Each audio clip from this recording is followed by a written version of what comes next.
هاد السيد هذا كما قال لي هو، وغندير لكم القصه ديالو. كان واحد الشاب عايش مع عمو، ما عرفش بواه،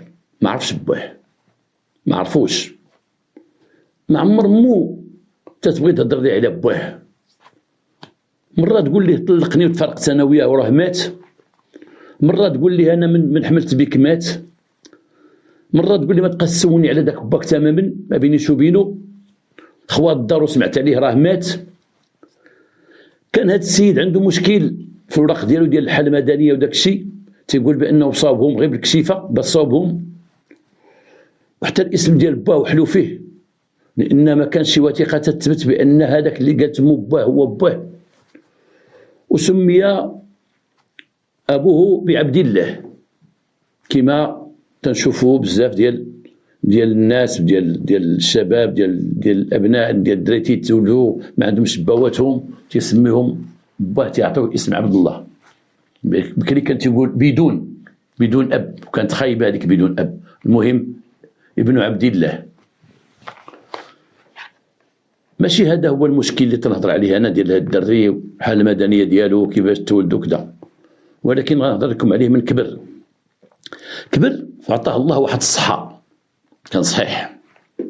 كبر وكان دمار، كان تيبغي الخدمه لانه ما قراش، ولكن كان تيبغي الخدمه. ولكن مو في الصغر كانت تديه للمسيد، تديه للجامع، قرا القران، وكان مولع، وكان تيعشق القران لان هذاك الشيء اللي كان تيعرف. وحفظ القران مزيان، وكان تفتخر بانه من حاملات القران. وكان تخدم عامل فلاحي، تخدم في الفلاحه. المهم وصل الوقت فاش غيتزوج، وكلف مو بهذه القضيه هذه، قال لها خصك تشوف لي شي بنت الناس تعيش معنا هنا في الدار، وغير انا وياك بوحدنا، ما عندنا حد، عندنا غير الله. وشوف شي بنت دابا، وانا كبرت وكذا وكذا، خصك تشوفي لي. اي كان مرضي الوالدين وخلى الامر لمو. وهنا ماشي تنقول بانه اللي مساخط تيمشيو يتزوجوا بلا خبر والديهم ولا كذا، كل واحد شغلو. كاين اللي باقي الان تيتكلف والديتهم شوفوا لي شي بنت الناس، وكاين اللي تيقول راني لقيت واحد بنت الناس يلا خطبوها ليا. وكلتا الامرين عادي، لا في هذه الحاله لا في هذه الحاله، هادشي عادي. الام شافت ليه واحد البنت، وكانت عندها علاقه هذيك البنت بعائلته، عندهم قرابه في العمومه وفي كذا وفي كذا. هذيك البنت جات عنده تزوجات به، وكانت بنت جميله، وهو كان كما قلنا قوي، وكان تيدمر تيخدم بزاف، حافظ شويه القران لانه داز في المسجد، ولكن كان دري كما غنقولوا خاشين شي شويه في وجهه.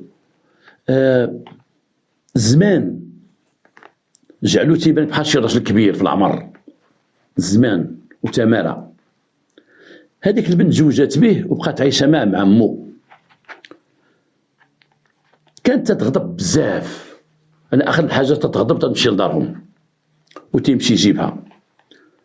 كانت تذكره على والو، تتقطع معه الكلام على والو، مده ديال 10 ايام 15 يوم ما تتكلموش ما تتهضروش. ولكن هو كانت هي الحب الاول ديالو، وبقى تيبغيها وحبها اولا لانه ما عرفش الحب قبل منها، ما عرفش شي وحده قبل منها، كانت هي الاولى عنده. ثانيا بنت كانت جميله. ثالثا لقى ما بغى لانه ساكنه مع مو مهنيه، مو راه حاضيها، ولكن البنت كانت تحس به بحال راجل ناقص، ما كانش تتبغيه بزاف. وكما قلت لكم اقل حاجه تتغضب عليه، واخر الحاجه تتهرب ليه، تتهرب تمشي لدارهم. هو كان صابر ليها. دوز معها واحد العامين. في العام الثالث قالت لي شوف انا بغيت نمشي ندير داري بوحدي، ما بغيتش نبقى ساكنه مع امك، سكنني داري بوحدي. هنا قال لمو داكشي، قال لها ودي المراه ما بغاش تبقى عايشه هنا في الدار، اولا انت تشوفي كيما انا تتعامل معايا معامله ماشي هي هذيك. ولكن دابا قالت لي السبب هو انا ما عايشاش غير انا وياك، انا ما تلقاش راحتي، وهادشي تيجعلني نتعصب. امك مزاحماني فين ما درت نلقاها، ديري هادي ديري هادي، حاسبه الدار ديالها، انا بحال خدامه عندها. قال لها امي انا غادي نمشي ولكن غنقابلك. كيما تيقول داك السيد هو قال لي مو قالت لي شوف انا غير ما تنساني شيء، وطلع ليا وانا راه امك وهادي وهادي. قال لها انا ما غنساكش امي، وغادي نقابلك، واللي خصك غنجيبها كما كنا، ولكن خليني مع هاد البنت هادي نشوفوا نجربوها نسكنها بوحدنا نشوف واش غدير. فين مشى لواحد الدوار مجاور للدوار اللي هو عايش فيه، وسكن تما، كرا وسكن، هو خدام عامل فلاحي معروف، راجل كابابل كما تيقولوا. ولكن ديك البنت ما ولداتش. هو كان تيتسنى واحد النهار غيولد شي وليد ولا بنيه، ربما ديك المراه غتهبط كواريها كما تنقولوا، وغتدخل سوق راسها لما غتعرفوا بانه ما بقى لهم فين يتفارقوا الى ولدوا الولاد. ولكن هي ما تتولد شيء، ما ولدات شيء. مره تقول لي راه منك انت، هو مشى شاف الطبيب قال لي هو لا ماشي منك انت، في التحاليل اللي عطا يمكن لك تولد. داها هي الطبيب قال لي وهي يمكن لها تولد، وعلاش ما ولداتش؟ قال لي مع المده قد تولد، ربما شي حاجه نفسانيه عندها ولا شي حاجه ما خلاتهاش تولد، ولكن غتولد ما تخاف شيء. بقات هذيك السيده، هذه مراته، تعرفت مع واحد السيده جارتها، ولا تمشي هي وياها تتقول لي غادي عند العطار، راه قالوا لي شي عشبه مزيانه الوالده ولا هذا الولاده وكذا، راه قالوا لي شي هذه ديما تمشي هذيك المراه تجيبها للدار قدامه، مره تعطيها شوب تشربهم، مره تتبخرها، مره كذا مره كذا، بحجه انهم تيقلبوا باش المراه تحمل. هو صابر. فيك انت راه مشينا عند العطار، شنو جبتي شنو هاد العشوب من عند العطار، راه واحد المره سولناها حتى هي 4 سنين ما ولداتش، وفي الاخر ولدات، شربت غير هادي وشربت هادي. الراجل تيتسنى ينتظر وتيقب ديك المراه جارتها ومخليهم في داكشي ديالو. واحد الوقت كما تيقول ولا تيمشيو 3، هي وجارتها واختها تجي من داك الدوار عندها، تيمشيو ب3 وتيجيو ب3. هو تيق، هو تيقول من اجل الولاده انا نعطيها حريتها دير اللي بغات. ولكن واحد النهار واحد السيده جات عند امه وسولتها، هضرت معها وقالت لها هذيك مرت ولدك فين تمشي هي واختها واحد السيده معاهم؟ قالت لها ودي حسب ما قال لي ولدي راه تيجي عندي مره، قال لك راه تياخذوا العشوب وتاخذوا داكشي باش تولد. قالت لها لا، راه تيمشي عند واحد الشوافه، شفتهم تيمشيو عندها. امو اتصلت به وخبراته هذا الخبر، عطاتو هذا النبأ، قالت لي مرتك تمشي عند الشوافه فلانه اللي كاينه في جهه فلانيه، راه ديما تيمشيو عندها. جات المراه للدار جلسوا، قال لها تمشي عند الشوافه انت؟ قالت لي تمشي على ود ديك المراه تمشي معايا، بنتها ما مجوجاش بغات تتزوج، ولا ود اختي خصها تتزوج، اختي حتى هي دير لها تخاف على الزواج ودير لها كذا ودير لها كذا، ولقيناها ما غادير شيء، ما غتفعل شيء، ما غترك شيء. وانا براسي راه شفت قالك متقفيني على الولاده، وتمشيو عند السيده تتبخرنا وتديرينا كل وحده على شغلها. انا على الثقافه ديال الولاده خدامه معايا مسكينه، واختي على الزواج، وبنت ديك المراه على الزواج. حنا ما تمشيو فين؟ تمشيو عند الشوافه غير عند المراه. هاد الفكره ما قبلهاش، قال لها ما تبقايش تمشي، الا بغا يمشيو هما يمشيو، ونهار تبغيك ديك الشوافه جيبها هنا للدار، ما تبقايش تمشي عندها، تمشيو عندها في واحد الحي كحل، في واحد الزنقه فيها غير مساخيط، وتدخلوا تما وكذا نعرف هو الشوافه فين كاينه. على اي هادي ما تبقايش تمشي عند الشوافه، السيده ما قبلتهاش، وزادت فيه كما تيقولوا كسيرات، ولات معاه في السطاع وفي الغوات، وتتمني وما تمنيش وكذا وتطا، وانت راك متقفينك على الاولاد، وانت هذا هادشي دار صداع بزاف. واحد النهار في الغياب ديالها كان هو تيجمع الدار من هنا لهنا تيجمع، هو لقى واحد الباكيه ديال الحبوب منع الحمل. عرف ديك الباكيه، هو شافها وعرفها، وبقى تيتهجى في ديك الورقه ديالها اللي مكتوبه بالفرنسيه وبالعربيه، بقى تيتهجى فيها وتاكد ليه بانها ديال منع الحمل، واخده منها اي اللي تيستعملها واخد منها بزاف.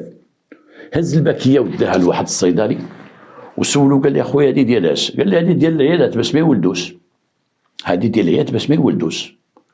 اذا شكون اللي غيحط هذيك الباكيه في دارو؟ اذا مراته، لان في الحوايج ديال مراته. شكون اللي غياكل منها؟ لانه شكون اللي غياخذ منها؟ لانه واخدين منها تقريبا واحد 20 ولا 10 ولا كذا، ان هي فيها بزاف ديال الباكيات. تاكد بان مراته. جا الدار حط الباكيه قدام المراه، قال لها هذه الباكيه اش تديري بها؟ اش تديري بهذه الباكيه؟ قالت لي نقول لك واحد القضيه، انا ما غنولدش معاك، انا ما باغياش نولد، انا ما باغياش نولد، ما باغياش نولد، ما باغيش نولد، صافي ما باغيش نولد. هادشي اللي بغيت نقول لك، انا ما بغيتش نولد، انا بغيت ندوز حياتي، انا بغيت كذا، انا بغيت كذا، انا ما بغيتش نولد، ما بغيتش نولد. صراحته ما بغيتيش تولدي، اذا انت ما باغيانيش، ما بغيتيش تولدي، بغيتي نبقاو غير هكا، بغيتي ديما غادا غضبانه لداركم، غادا جايه غادا جايه. شدها وقع معها في واحد المشكل، ناضت شدت هي وياه، ضربها الغوات هذا طاطا، هزت شي حوايج ديالها، مشات لدارهم، مشات عند الدرك الملكي، مشات عند الجدرميه، شوف اسي ضربني هنا ضربني هنا ضربني هنا. الامر طلب استدعاء ديالو، مشى عند الدرك الملكي، سولو مالك مع هاد المراه؟ اسيدي هاد المراه انا واخده عامين ونص دابا، هاد المراه انا ديما معاها في الصداع في الغوات، شكات من امي، خرجتها من عند امي، سكنتها بوحدها، درت لها دارها بوحدها، عايشه فيها بوحدها، رغم انني تنسافر وتنخليها بوحدها وتندير وعندها حريتها وعندها كذا عند كذا. حصلتها تمشي عند الشوافه، تمشي غدا جي عند الشوافه، قالت لي حق اختي بغات تجوج ما بغات تجوج وكذا وكذا، منعتها باش تمشي عند الشوافه، حطيتها في الدار. في الاخر تفاجأت لقيت عندها حبوب منع الحمل، الكينه ديال منع الحمل. هاد المراه ما تاكل الكينه، هاد المراه ما بغاتش تولد معايا. اذا بغات تولدش معايا اش غدير معايا؟ باش بغات اش بقى جالسه عندي؟ اش بغا؟ جابوا المراه داروا مواجهه بينه وبينها، المراه بقات تقول ما سيدي عطيني براتي بغيت نمشي في حالي. هاد السيد معصب، هاد السيد شاك، هاد السيد فيه كذا كذا، لانها تبين لي انا او غيتبين لكم انتوما. قال لك من باب الدار مشى عوج، هو في الديبار يمكن ما حاملاش، ما باغيها شيء، لانه كما قلت لكم كيفاش كان قدا، وكان خاشين في وجهه، وكان كذا، ربما ما بغاتوش هي من الاول، غير مع البلاد والدوار وباقي شويه ديال الشرف والحشمه عند الناس، ما قبلتش بانه بنت فلانه خطبوها وما بغاتش، جا خطبها واحد غير يتزوج بها وما بغاتش، تزوجات به. لانه تما تنشوف هاد الدواوير وهاد الدواشر وهاد الجبال وهاد الناس اللي البوادي، البنت اللي تخطبت وما بغاتش شي واحد راه مدله، ماشي لما بغاتش يقولوا عندها شي حاجه، دايره شي حاجه، ياكما وما تيبقى حتى شي واحد يخطبها، واخا شي واحد خطبها وما رجعش ليها تتحسب عليها. هي اللي ما بغاتش تحسب عليها، هذيك مشات قالت غنتزوج به، لكن ندير المخاطره والصلاه على النبي. السيد شاف تاعي هو يطلقها ورجع عند مو ساكن معاها. هذاك الشيء اثر فيه بزاف، كان تيكمل غير القر، ولا تيكمل كيف، ولا تيكمل مخدرات، لانه داك الشيء اثر فيه بزاف. تيقول بان حياته تبدلات، لان ديك المراه حبها وبغاها ونوى معاها يزيد القدام، ودار ليها دارها بوحدها وفرش ليها وصوب ليها، ولكن في راسها في الاخر وصلت داكشي اللي بغات هي، نتزوج ونطلق. ربما عاد بغات دير شي مشروع اخر من بعد الطلاق، تعاود تزوج شي واحد اللي هي بغاتو، او تعاود تخرج رجليها من الشواري كما تيقولوا. تزوجاتو غير باش تطلق، راه تيسمعوا هاد المثل تيقولوا هذاك راه خداتو غير باش تطلق، غير باش دوز فريضه، هادشي دارت. السيد بقى تما مع عمو، والدوار تيعرفوا قصتو، وصحابو تيعرفوا قصتو. المراه ما بغاتوش، المراه طلقت منه، قالت لي الله يسامحك في كل شيء، ما داتش حوايجها، دات غير حوايجها د اللبوس كلشي سمحت ليه فيه، لان هذا الراجل عافتو المراه، هذا الراجل معيوف كما تيقولوا في العروبيه، معيوف، هذا الراجل ما بغاتوش. اذا صعيب عليه باش يعاود في ذاك الدوار، يعاود يخطب واحده اخرى وعاود يدير. ما بقاش تيقد يدخل الدوار، خرج من الدوار يخدم في الفلاحه اللي حدا الدوار. هدر واحد النهار وقال مو انا امي غنطلع للجبل، غنطلع نخدم في الجبل، ما نبقاش هنايا. حنا تنعرفوا الفلاحه في الجبل لا تتطلب يدا عامله كبيره، الا في بعض المناطق اللي فيها زراعة القنب الهندي، أي زراعة المخدرات. تما مشى لأنه بعد من ذاك الدوار ديالو ملي جا في السهول ديال الغرب ومشى طلع الجبل، قال تما كاين الفلوس واخا كاين الخطر، كاين الفلوس واخا كاين الممنوعات، وغنخدم في الممنوعات، ولكن تما احسن ليا من هنايا.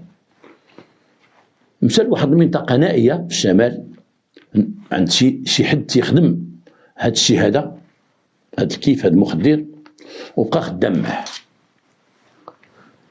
خدام معاه.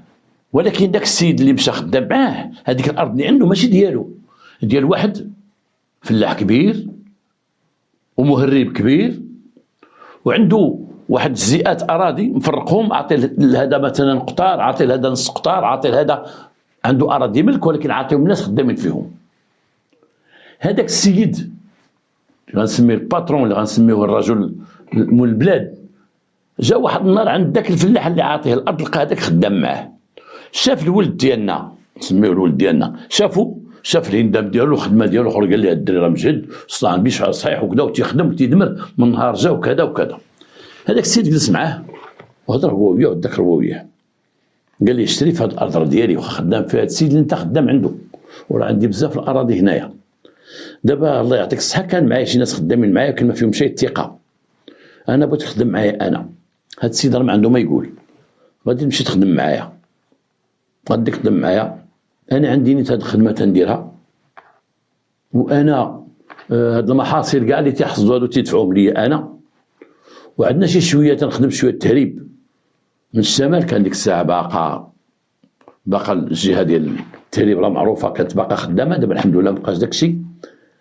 قال لي غتخدم معايا وتكون اليد اليمنى ديالي وما خصك معايا حتى شي خير. مشى مع داك السيد، عطاه واحد السكنه خاصه به حدا الضيعه فين ساكن هو، وبدا خدام معاه، تيمشي معاه، تيجي معاه، تيجلس معاه، دار ليه البيرمي، رخصه السياقه، ولا تيسوق به، بحال داروا الخفر ديالو، الاسكورت ديالو، حارس خاص ديالو. وداك السيد كما تيقول هو رجل كبير، ورجل ذا مال، ورجل غني، ولكن هو تيتاجر وتيفلح في المخدرات والتهريب. هذا الرجل رغم كل شيء كان رجل معقول، كان رجل مصلي. وحنا تعرفوا الناس ديال ديك المنطقه راه ماشي مثلا واحد خدام في التهريب راه كافر، ولا خدام في المخدرات راه كافر، ناس متقي الله، كتب عليهم الله هذيك الحرفه، كتب عليهم ديك المنطقه ما تتنوض فيها هذيك الحرفه، غير داك النبته، ومنطقه كل حجر تيخدموا داك الشيء، ولكن ناس متقي الله، والناس تنعرفوهم وتعرف هذيك المناطق مزيان كيفاش دوك الناس عندهم الكلمه ورجال. ومن الغالب في الامر ان دوك الناس تيكونوا عندهم جود، لان داكشي ما فيش اللعب. راكم تشوفوا الناس ديال غير المخدرات القويه اللي كاينه في اوروبا عندهم جود، اللي غلط يموت، اللي دار غلطه تيجمعوا معاه ما تيرحموش. على اي بقى جالس معاه، عجبو هذاك الولد وعجبو الخدمه ديالو، وما زاد عجبو فيه بزاف هو انه تيقرا القران مزيان، وكان تيجود القران مزيان.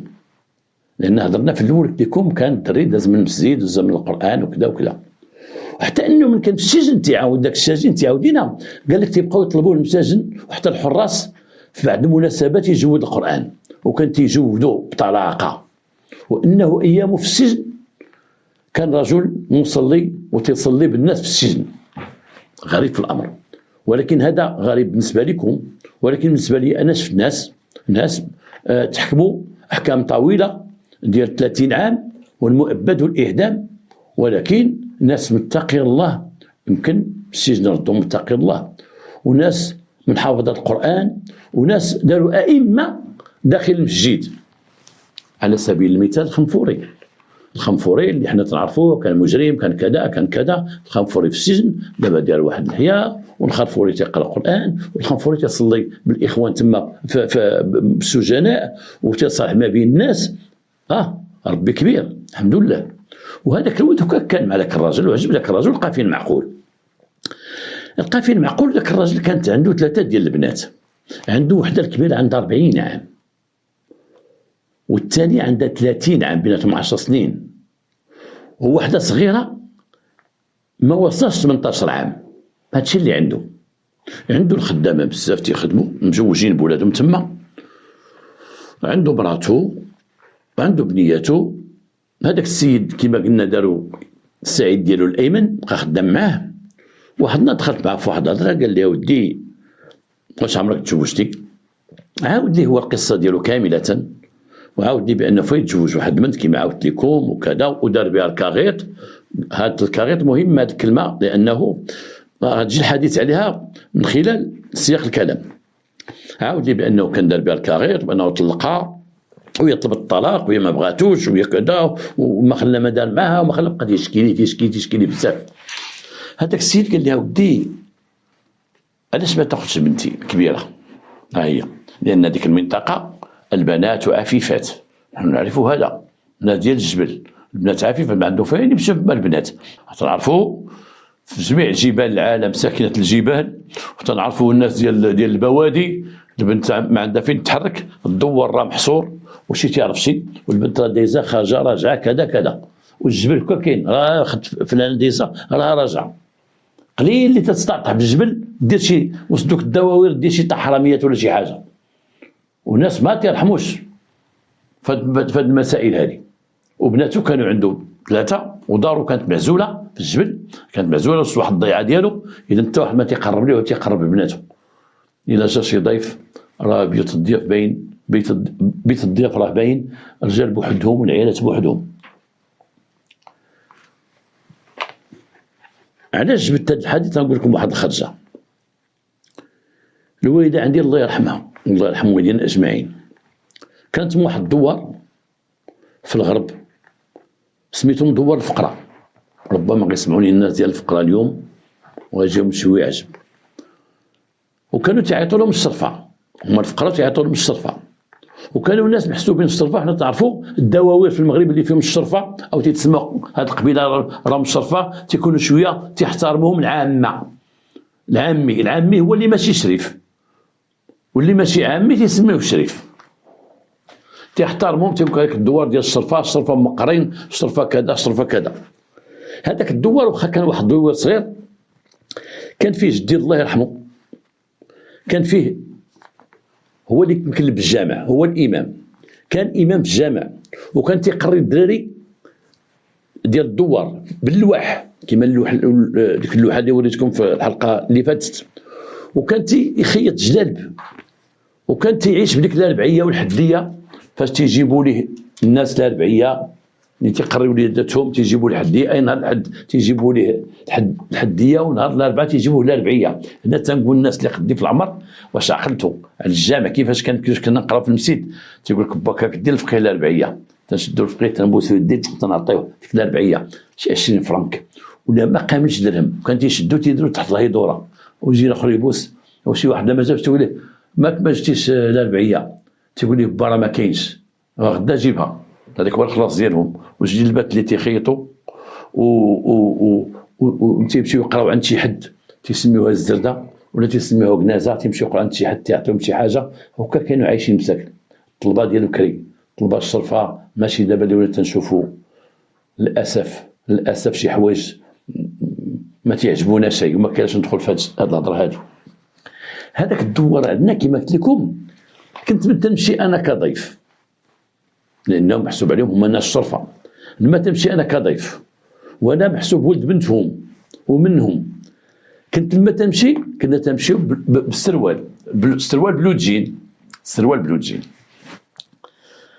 ما كانش البورطابل باش نعلمهم ديك الساعه، كنا تنجيو على غفله، او شي واحد مرسول في ايام الصيف فاش تكون العطله تنكونوا ما قارين شيء، تنقول لامي واش غنمشيو امي للبلاد، غنمشيو للعروبيه، تتقول لي ايه غادي نمشيو. وتنبقى مشات العطله وانا تنتسنى وخواتاتي تيتسناو امي فوقاش غنمشيو، وخليتي الاربعه ياك امي قلتي لنا غنمشيو كذا كذا، فوقاش نمشيو لذاك البلاد، فوقاش نمشيو لذاك الجنه، فوقاش نمشيو لذاك العروبيه. كانت عرفتي تنبغيوها بزاف وكاع اللي كانوا في وقتنا كانوا الى سافروا غيمشيو للعروبيه. فين مشى للعروبيه، ما كانش بحال دابا راه مشاو لابلاج في اكادير، راه مشاو الناس نعرفوا هذا الشيء هذا. العروبيه ولا البلاد، مشى للبلاد. كنا تنمشيو، ورغم انني كنت ديك الساعه باقي شاب، كانوا تيجيبوا لي انا، لان امي تمشي بجلابه، خواتاتي بالحوايج طوال، كيعرفوا اللباس ديال بكري، ماشي اللباس شرعي ولا لباس قانوني، الحوايج كانوا طوال وصافي، البنات مستورين تيلبسوا طويل وصافي ومغطي الرسوم وغادي.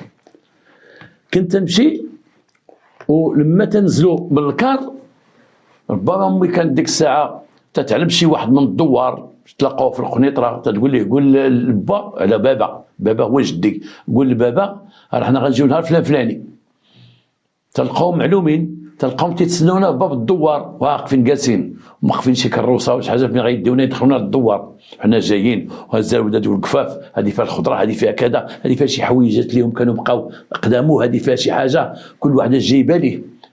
وكانوا تيجيبوا جلابه واخا تكون كبر مني تيلبسوها ليا باش ما ندخلش للدوار بالسروال.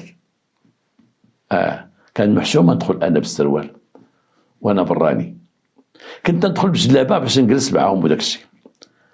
لما نسلموا على الرجال بوسلم يديهم جدي وعمي ودوك الناس جالسين، تيقول لي واجي سلم على العيالات.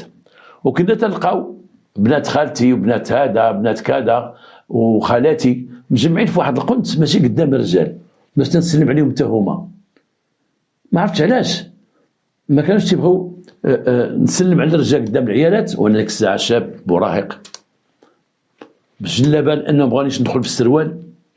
ما عرفتش علاش ما كناش تناكلوا حنا رجال، لا انا كنت ناكل مع الرجال ياكلوا مع العيالات، باقا دابا الرجال بوحدهم العيالات بوحدهم، هذوك راهم فين تياكلوا هذوك فين تياكلوا. حتى اننا كنا في الليل كانوا من اجل السمار ولا التعاون والضحك في الليل كان تيديروا لك لامبا ديال الغاز هنا ولامبا هنا، والعيالات اللي جالسين مجموعين وحنا هنا، والرجال تيهضروا معاهم كاك كاك الضحك وداك الشيء، ولكن هما معزولين، هما معنا ولكن معزولين علينا شويه. وكنت نبقى بالجلابه، ولكن لغدا بالصباح تيخلوني نبقى نخرج بالسروال ونخرج مع الدراري بالسروال، حتى هما تيكونوا لابسين سراول باش يفلحوا تيمشيو هنا وهنا تيفرحوا شي بالجلاب. ولكن النهار الاول ديك الجلسه وداك الشيء ما عرفت علاش ديك الحشمه زعما جاي بالجلابه ما نبقاش قدامهم البان بالسروال وكذا كذا. سبحان الله، كان داك كان الحشمه وكان الوقار وكان العفاف وكان يا ما كان. هاد السيد مشى عند هاد الراجل اللي قلت لكم، هاد الراجل ديال الجبل، هاد الجبلي نسميوه غير الجبلي لانه في الجبل، مشى عنده وكان بدا خدام معاه، ودخلوا وصلوا حتى نهار عاود ديال القصه ديالو. قال لي نعاود ناكد لكم، قال لي خذ بنتي الكبيره اللي عندها 40 عام. الاخر قال لي اودي شوف انا وقع لي مشكل وقع لي وكذا والطلاق والقاضي وهذاك الشيء دوز ما نعاودش ندوزو. قال له ودي حنا هنا هذا ما عندناش اشكال، هنا غنجوجو غير بالفاتحه، حنا ما غندوك عند هذول ما غندوك عند قاضي، لان هذاك الشيء ديال موالين المدينه. حنا هنا راه كاع هاد القبيله تشوف الناس مجوجين بالفاتحه، وكان بزاف القبائل في المغرب اللي بقيت يجوجوا بالفاتحه، مع ان الدوله تتحارب هذا الشيء هذا. الدوله تتحارب دابا في الجبال في البوادي تيحاربوا الزواج ديال الفاتحه والزواج ديال القاصرات. ولكن في ذاك الوقت اللي هذا السيد كان دابا داز عليها تقريبا واحد كما قال 23 عام على هذه القضيه هذه، كانوا الناس في الجبل بزاف تيجوجوا بالفاتحه، وقليل اللي كان تيتزوج على طريق القاضي وكذا كذا كذا، كانت ثقه ما بيناتهم في دوار واحد. هاد السيد جوجو قال لي غتزوج بنتي بالفاتحه، واتفق معه وجوجوا بنته بالفاتحه وداروا الصدق وداك اللي كتب الله ديك الحفيله ديالهم وحضروا الطلبه وكذا، واصبحت زوجته وسكنت معه في الدار اللي عطاها وبقات ساكنه معه. لكن دوزات معه واحد الفتره، ولكن هذيك البنت ولات تشكي بها منه، تتقول له با راه عنيف، راه اقل حاجه تيضربني، راه تيكون تيكميل كيف تيرمي عليا الكيف تيحرقني، تيدير ليا تيفعل ليا. هذاك السيد عنيف مع ديك البنت. وعلاش عنيف معها؟ حيت ما حباش. علاش عنيف معها؟ حيت هو باقي تيتفكر هذيك الاولى. علاش عنيف معها؟ واش حيت قالوا ليه النهار الاول كان يموت المش مع الاولى كان نصرها، تداتو المحكمه والقاضي وداك الشيء وزات عليه، جا هنا ما بغاش ديك تعاود ديك النهار الاول يموت المش، بغا يديرها في الاول. اي تخاف مني اللي قلتها لها ديرها. البنت تشكي بيه بزاف وتشكي من داك التعامل ديالو، تتقول حتى شي حاجه ما عنده بدون عنف، كلشي بالعنف كلشي بالعنف، تتقول باه كلشي بالعنف.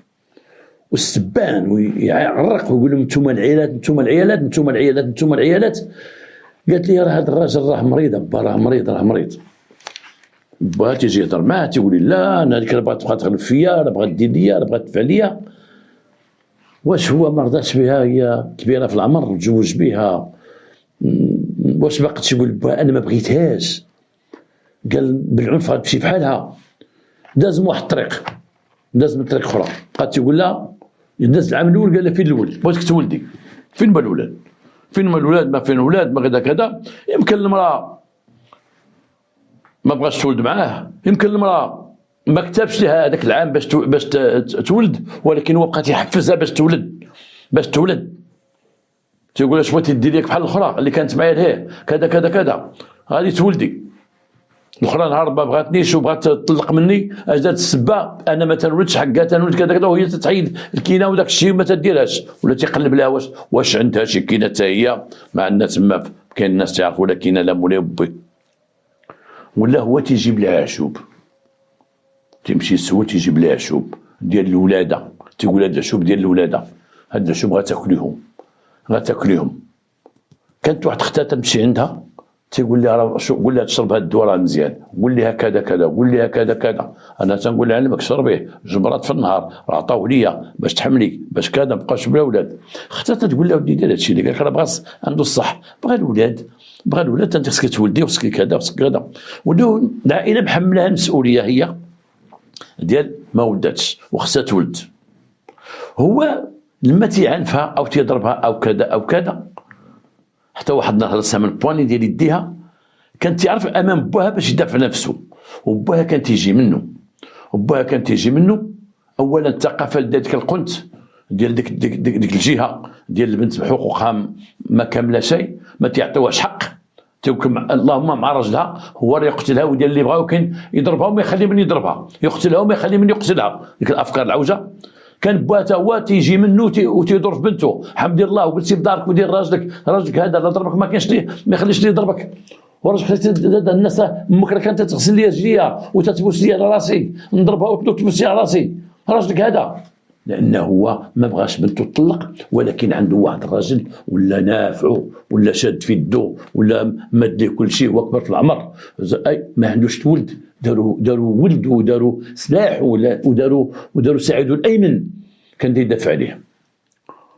واحد النهار البنت دارت واحد هيموراجي، قال سيلان ديال الدم، دارت هيموراجي، ما نقولوش المكان عارفين، دارت واحد هيموراجي وزوها ودوها للمستشفى ديال الولاده باش يشوفوا اشنو عندها. لقاو بانها كانت حامل واللي في كرشه الحمل ديالها بانه خسر كما تنقولوا وجهضات، وبقات في المستشفى واحد الايام، ولكن داك الامور عندها زادت بردات اكثر وخا في المستشفى. من بعد خرج من المستشفى جا لدارهم، بقات مريضه، بقات في واحد الحاله مريضه.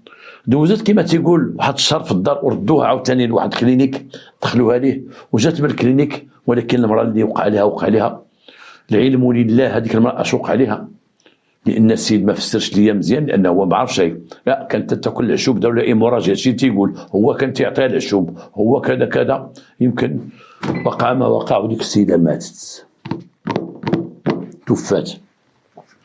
توفات ودفنوها عاديه، لانها كانت تاكل العشوب، لا دارت ايموراجي، لا طاح لها بنادم، لا تعطل في كرشها، الهضره بزاف والكلام بزاف، ماتت دفنوها. وبقى هو عايش مع السيد، عايش معاه واحد عام وزياده، هو عايش معاه بلا مرة. تيسافر بعض المرات شي بلايص لا بغى يسافر وتيرجع، ولكن دار وحده دار الاخر. تقريبا داكشي تياكلو الحاج مول الضيعه تياكلو تا هو معاه، يتعشاو وياه ويتغداو وياه، يهضروا على الخدمه، يهضروا على السلعه، يهضروا على كذا، يكلفوا بمهام تيقوم بهم وما غاديين. واحد نهضر معاه قال لي شوف نهضر معاك اودي الله يرضي عليك، دابا البنت ماتت وهادشي كتبو الله، وراك شتيها مسكينه جوزات وكذا وكذا، دابا بغينا نديرو واحد الخير، علاش ما تزوج اختها اللي عندها 30 عام اللي هضرت لكم عليها قبيله، حيت كاينه وحده 40 وحده 30، علاش ما تزوج اختها؟ واش غتبقى هكا بلا جواز؟ واش بغيتي تزوج وحده من الدوار قولها لي نعيط عليها نجيبها لك، غادي تكون بنت عائله وتكون بنت الناس وكذا كذا. يا ولدي دابا هادشي كتاب دابا عام ونص وانت جالس واش راه الناس تيدوز 4 شهور 5 شهور تيتزوجوا راك عارف وهذا وهذا.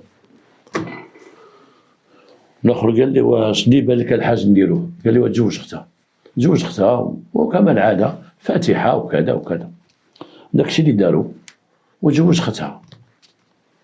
لما تزوج اختها الراجل بان بانه رجل سادي، وتعرفوا انه السادي ماشي هو اللي غادي يعرف مرته تيضربها راه رجل سادي، ولكن السادي هو اللي تلقى الحلاوه في العنف وفي الضرب. السادي هو رجل مريض نفسانيا، وهو تيبغي في اتجاه مراته وفي اتجاه خليلته تيبغي كلشي بالعنف، كلشي بالسب والضرب والاحتقار. ربما هاد السيد مرض من المراه الاولى وجاه مرض من المراه الاولى اللي ضحكت عليه ودات ليه وفعلت ليه.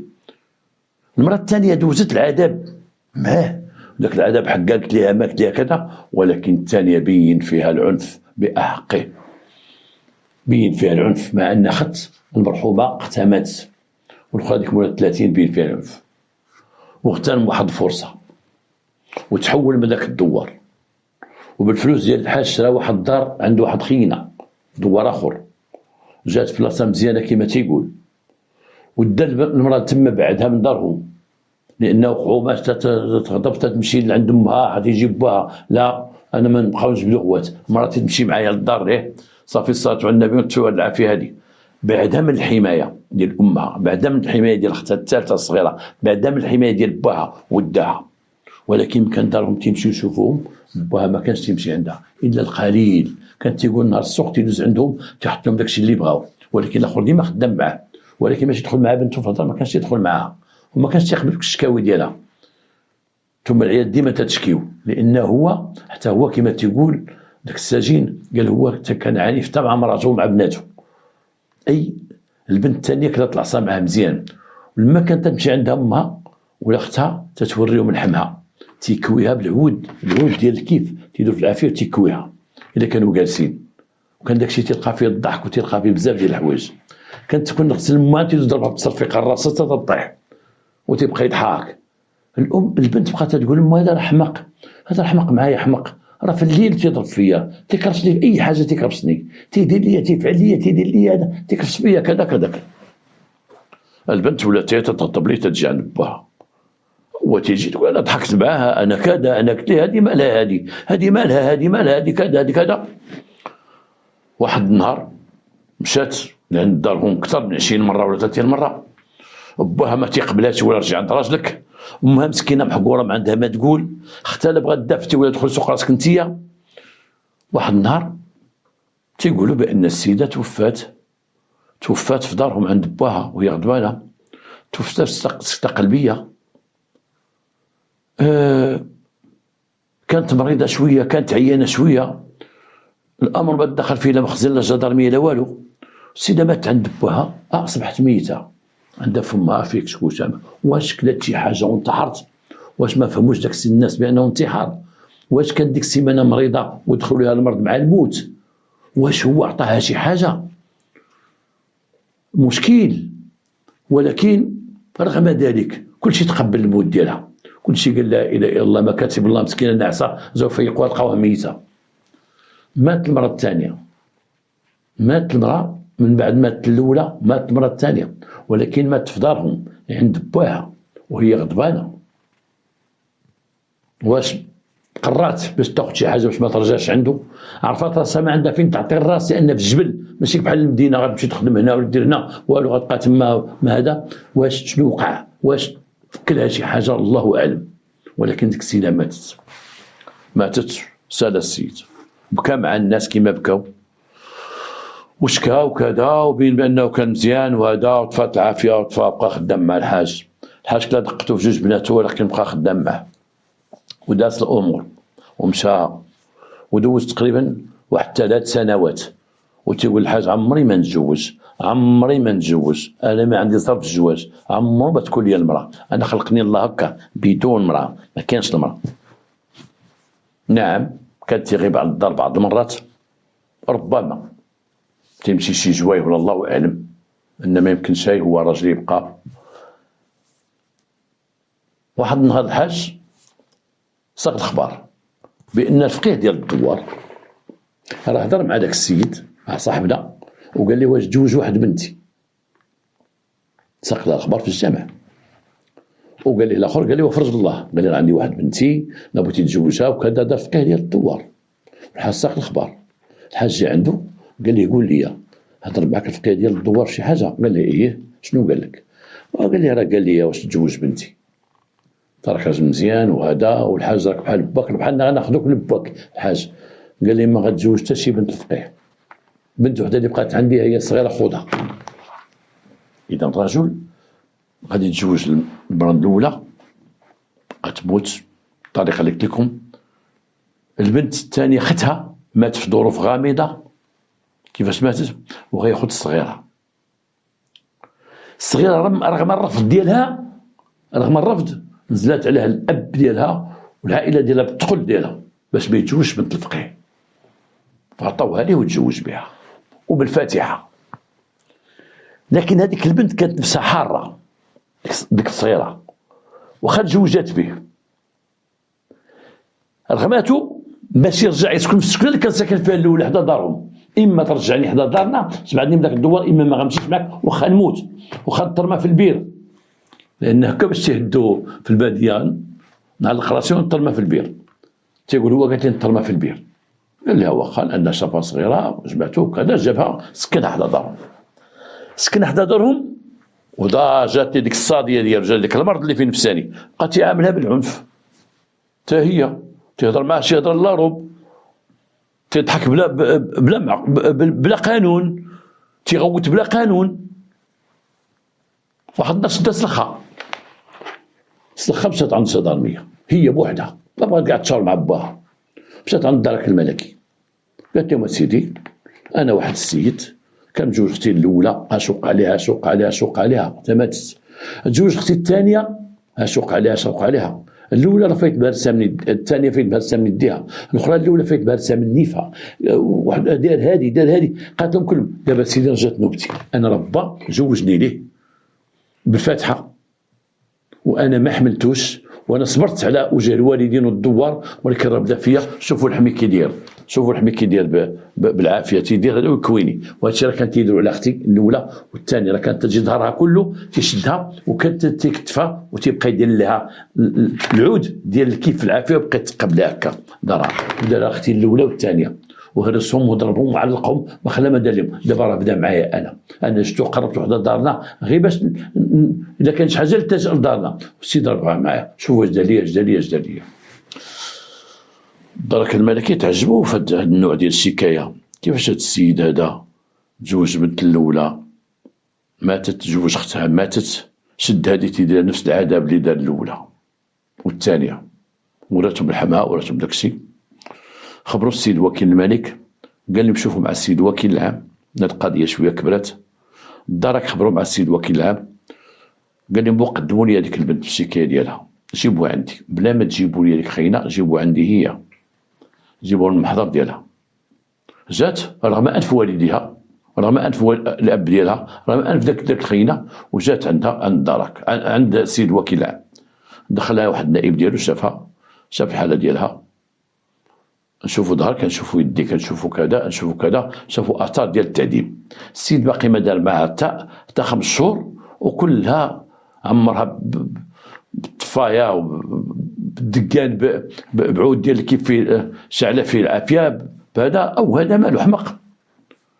هذا السيد وكيل العام عطى امر ديال ليكزيماسيون، اي ديال يخرجوا الجثث ديال دوك 2 اللي ميتين.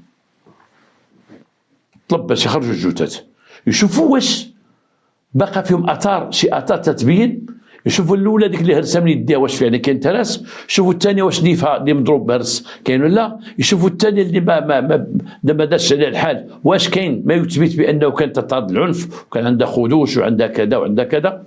هنا دخل الطب الشرعي وجابوا لدوك كادافر، جابوا جثث ديال بجوج، رغم ان الاولى كانت في واحد الحاله الجثه راك ما عرفتو باش غيدوز عليها واحد الوقت طويل كيفاش ولات. تاكدوا من العظم ديال اليد ديالها مهرس كما كانت اختها، الاخرى تاكدوا بان فايض ضربها النيفه وهرسها النيف. لاحظوا دوك الجروح، داك الجروح اللي عليها من هنا ومن هنا، داك الشيء اللي باري.